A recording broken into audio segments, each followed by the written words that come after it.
दोस्तों नमस्कार। इस वीडियो में हम कोऑर्डिनेशन कंपाउंड कैसे बनते हैं, क्यों बनते हैं, उनकी जो प्रॉपर्टीज हैं, जैसे वो कलर कंपाउंड्स हैं, उनकी एक विशेष ज्योमेट्री होती है, राइट। वो पैरामैग्नेटिक है, डायमैग्नेटिक है, उनका मैग्नेटिक बिहेवियर है। इन सभी बातों को एक्सप्लेन करने के लिए हमारे पास बहुत सी थ्योरीज हैं और उनमें से जो क्रिस्टल फील्ड थ्योरी है वो बहुत ही ज्यादा इंपॉर्टेंट है। So in this video our objective is to discuss the crystal field theory of coordinate compounds। तो इसमें देखिए प्लीज, सबसे पहले हमने देखना है कि जो मेटल्स हैं उनके पास d ऑर्बिटल्स हैं। प्लीज, जो मेटल्स हैं वो आपके पास क्या है, कोऑर्डिनेशन कंपाउंड बनाती हैं, metal and their ions, metal and their ions, metal and their cations.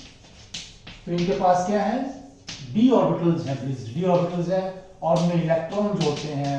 अगर हम d ऑर्बिटल्स हैविंग इलेक्ट्रॉन्स, जो आपकी 3D सीरीज है, राइट, इसमें क्या है, 3D में क्या है, पार्शियल फील्ड होती है, ठीक है, और इनमें इलेक्ट्रॉन्स होंगे। फिर दूसरा हमारे पास क्या आते हैं भाई, लिगेंड्स आते हैं, लिगेंड्स। अगर हम किसी ऑक्टाहेड्रल कॉम्प्लेक्स की बात करें, जैसे आपका ये मेटल है यहां पर बीच में, जो लिगेंड ऊपर नीचे हो गया, यहाँ पर ऐसे देखिए please, ligand ligand, okay please, ligand ligand ligand and ligand. ये क्या बन गया आपका, एक ये हमारे पास क्या बन गया, कॉम्प्लेक्स आयन बन गया, मान लीजिए कोई भी। तो ये हमारे पास कैटायन है मेटल का, ये लिगेंड है। और लिगेंड क्या होता है कि मान लीजिए क्लोराइड है, ये भी नेगेटिव चार्ज है, या ये हमारे पास अमोनिया मॉलिक्यूल है, इसका एक एंड नेगेटिव है। तो यहां से देखिए प्लीज, जो क्रिस्टल फील्ड थ्योरी है वो मिल क्या कहती है कि यहां पर जो बॉन्ड है लिगेंड और मेटल के बीच में, ये प्योरली एक इलेक्ट्रोस्टैटिक फोर्स ऑफ अट्रैक्शन है। ये पहला पॉइंट है please, electrostatic force of attraction है, ये पहला पॉइंट है कि इन एनी कोऑर्डिनेट कॉम्प्लेक्स और compound the force of attraction between metal cation and ligand is purely the force of attraction between cation and anion। ये आपका क्या cation है, ये anion है। पॉजिटिव और नेगेटिव चार्ज के बीच में फोर्स ऑफ अट्रैक्शन हम इलेक्ट्रोस्टैटिक फोर्स ऑफ अट्रैक्शन कहते हैं। दूसरा पॉइंट क्या है, ये कह रहा है थ्योरी कि जो लिगेंड है ये पॉइंट चार्ज है, ये पॉइंट चार्ज है, ये please point charge, point charge. Ligands are taken as the point charges, okay please.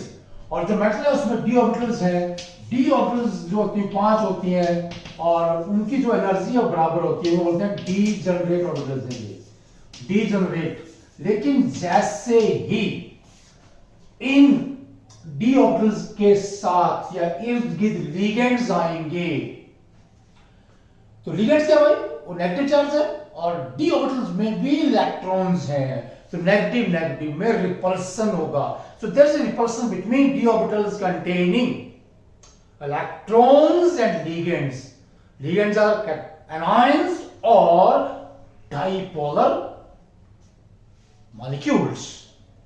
तो देखिए प्लीज, d ऑर्बिटल है, इलेक्ट्रॉन है, अगर कोई लिगेंड नेगेटिव चार्ज है तो रिपल्सन होगा उसमें, या दूसरा अगर मॉलिक्यूल है उसका नेगेटिव एंड आएगा उसकी तरफ, तो रिपल्सन होगा, और रिपल्सन से सिस्टम की एनर्जी बढ़ जाती है। तो जैसे ही d ऑर्बिटल्स और लिगेंड्स के बीच में इंटरेक्शन होगा, ये जो 5 d ऑर्बिटल्स हैं इनकी एनर्जी बराबर नहीं होती, ठीक है, एनर्जी घट या बढ़ जाती है, ठीक है।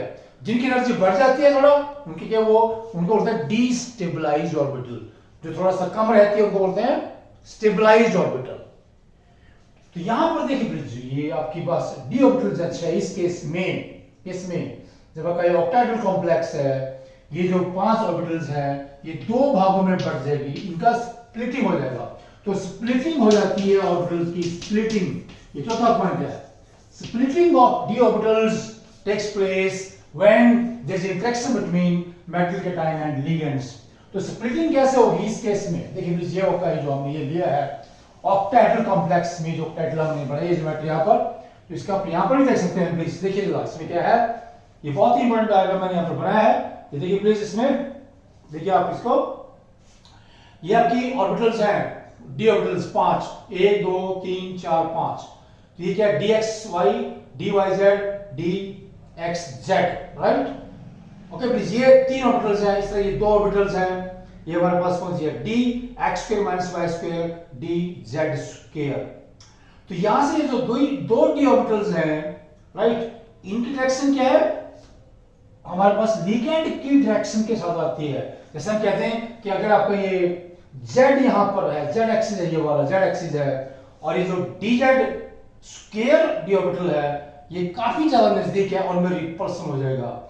और ये जो dx square minus Y square है, ये जो दूसरी ऑर्बिटल भी यहां पर लिगेंड्स के काफी नजदीक होने से, इनमें रिपल्सन होने से इनकी एनर्जी बहुत ज्यादा बढ़ जाती है, इनकी जो 2 ऑर्बिटल्स हैं। और इस तरह से यहां पर ये जो ऑक्टाहेड्रल कॉम्प्लेक्स में जिसमें 6 लिगेंड्स हैं, राइट, इसकी 5 डी ऑर्बिटल्स 2 हिस्सों में टूट जाती है। हम लेंगे एनर्जी, यहां पर एनर्जी यहां पर ये एनर्जी ऐसे लेंगे, ये ऑर्बिटल्स हैं 5, हम ये दिखाते हैं, ठीक है। 1 2 3 4 1 2 3 4 5 ऑर्बिटल्स हैं। तो क्या होगा, एनर्जी बढ़ गई है 2 की। यहां पर देखिए प्लीज, ये 2 ऊपर आ गई हैं, राइट, 2 ऑर्बिटल्स, इनको बोलते हैं इजी ऑर्बिटल्स हैं, ये इजी 2, एनर्जी इनकी ज्यादा होगी यहां पर, ठीक है। नीचे 3 आ जाती हैं, इनकी एनर्जी यहां पर ऐसे क्या है, ऐसे इधर से 1 2 3, इनको बोलते हैं T2Z, ये 3 ऑर्बिटल्स हैं, इनको बोलते हैं स्टेबलाइज्ड, इनको बोलते हैं डिस्टेबलाइज्ड। तो इनके बीच में जो एनर्जी गैप है यहां पर, इसको क्या बोलते हैं भाई, क्रिस्टल फील्ड स्टेबलाइजेशन एनर्जी, ये हो जाता है crystal field, the gap of energy between these 2 sets of orbitals is known as the crystal field stabilisation energy. तो यहां पर ये काफी ज्यादा होती है, किसके, टेट्राहेड्रल के कंपैरिजन में, टेट्राहेड्रल के कंपैरिजन में। अब देखिए प्लीज कि मान लिया एक मेटल है, उसमें 4 इलेक्ट्रॉन है, टोटल डी में 4 इलेक्ट्रॉन है प्लीज। अब अगर हमारे पास क्या है, 1 2 3 और ये हो जाए पेयरिंग, यहां पर अगर ऐसे हो जाए, ठीक है, ये या 5 कह लीजिए, 5 इलेक्ट्रॉन है, एक इलेक्ट्रॉन यहां आ जाएगा, 5 हो गए ये। तो इसमें एक अनपेयर्ड इलेक्ट्रॉन, इसको बोलेंगे लो स्पिन कॉम्प्लेक्स। क्या बोलेंगे भाई, लो स्पिन कॉम्प्लेक्स। लेकिन अगर ये 3 यहां पर और 2 ऊपर आ जाए, ऐसे ऐसे नीचे, तो 5 अनपेयर्ड इलेक्ट्रॉन इसमें हो जाते हैं, किसमें, कोऑर्डिनेट कंपाउंड में प्लीज। यहां पे हमारे पास ऑर्बिटल्स हैं सारी, इनमें क्या क्या है, एक एक इलेक्ट्रॉन आता है, 5 अनपेयर्ड रह जाते हैं, ऐसे ये 3 आना, ये 1 2 3, एक इलेक्ट्रॉन यहां पर आया, एक यहां पर आया और एक यहां पर आया, 5 अनपेयर्ड इलेक्ट्रॉन है, ये बनता है हाई स्पिन कॉम्प्लेक्स। तो क्रिस्टल फील्ड थ्योरी इस तरह से क्या है, हाई स्पिन और लो स्पिन कॉम्प्लेक्सेस को एक्सप्लेन कर सकती है, एक्सप्लेन कर सकती है।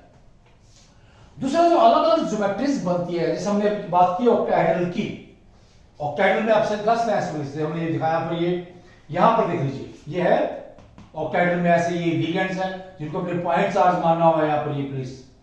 और ये आपको क्या है, ऑक्टाहेड्रल शेप है यहां पर, ये ऑक्टाहेड्रल शेप यहां पर देख लीजिए प्लीज, ये वाली जो मैंने ज्योमेट्री दिखाई है। तो यहां पर क्या है, जो डी ऑर्बिटल्स थी वो 2 सेट में बदल गई हैं, 2 की एनर्जी बढ़ जाती है बहुत ज्यादा, उनको बोलते हैं डिस्टेबलाइज्ड ऑर्बिटल, और 3 थोड़ा ये एनर्जी कम होती है, उनको बोलते हैं स्टेबलाइज्ड ऑर्बिटल। लेकिन जो टेट्राहेड्रल कॉम्प्लेक्स बनेगा जिसमें 4 लिगेंड होंगे, देखिए प्लीज, टेट्राहेड्रल में क्या है, 4 लिगेंड होंगे, इनको ऐसे रख लेते हैं, एनर्जी यहां पर देख लीजिए, टेट्राहेड्रल में क्या होगा, जो स्प्लिटिंग है 2 सेट्स में होगी, लेकिन ऑक्टाहेड्रल से उल्टा हो जाती है, उल्टा हो जाती है। उसमें ऐसा क्यों होता है, देखिए प्लीज,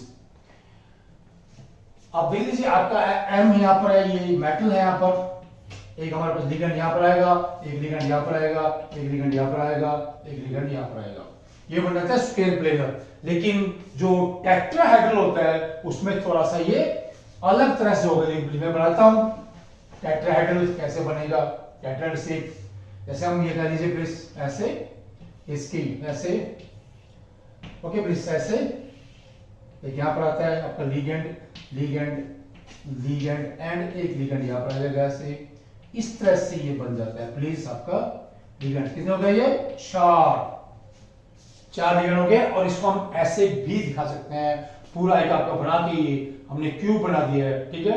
इसके कॉर्नर है ये वाला, ये बैक का कॉर्नर है, ये फ्रंट का है इधर वाला कॉर्नर, ये भी फ्रंट का है, ठीक, ये पीछे कॉर्नर है। और यहाँ पर ये जो 4 लिगेंड्स हैं लीजिए 1 2 3 4, ये तो 4 लिगेंड होने से यहाँ पर रिपल्सन कम होता है।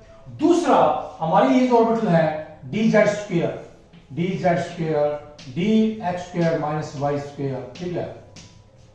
तो इनकी डायरेक्शन इनसे काफी दूर है लिगेंड से, और इनकी एनर्जी में क्या है, कोई खास चेंज नहीं आता है। लेकिन दूसरी जो 3 है उनकी एनर्जी बढ़ जाती है और वो ऊपर चले जाएंगे ऐसे प्लीज, यहां पर ऐसे 1 2 3, और ये नीचे हमारे पास 2 आएंगी ऐसे, ये 2 ऑर्बिटल आएंगी 1 2, ठीक है।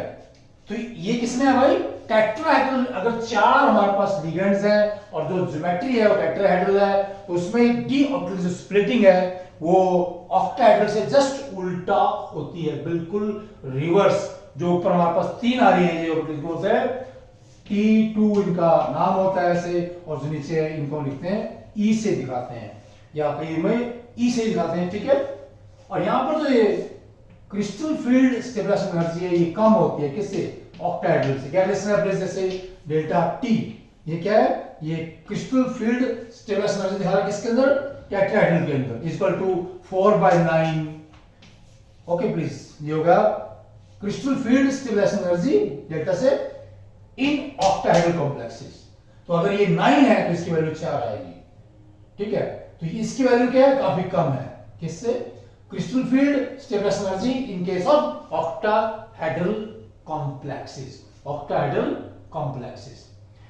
कई बार क्या स्केल प्लेनर कॉम्प्लेक्सेस बनते हैं, लेकिन उसमें क्या है, ऑर्बिटल्स के ये 4 सेट बन जाते हैं, 1 2 3, और ये 2 की बराबर होती है, 1 2 3 4, किसमें, जो हमारे पास क्या बनेगा स्केल प्लेनर में। वो इतना इंपॉर्टेंट नहीं होता है, क्योंकि जो मैक्सिमम कॉम्प्लेक्स बनते हैं वो क्या होंगे, या तो ऑक्टाहेड्रल होंगे या ज्यादा उसमें से कुछ टेट्राहेड्रल भी होते हैं।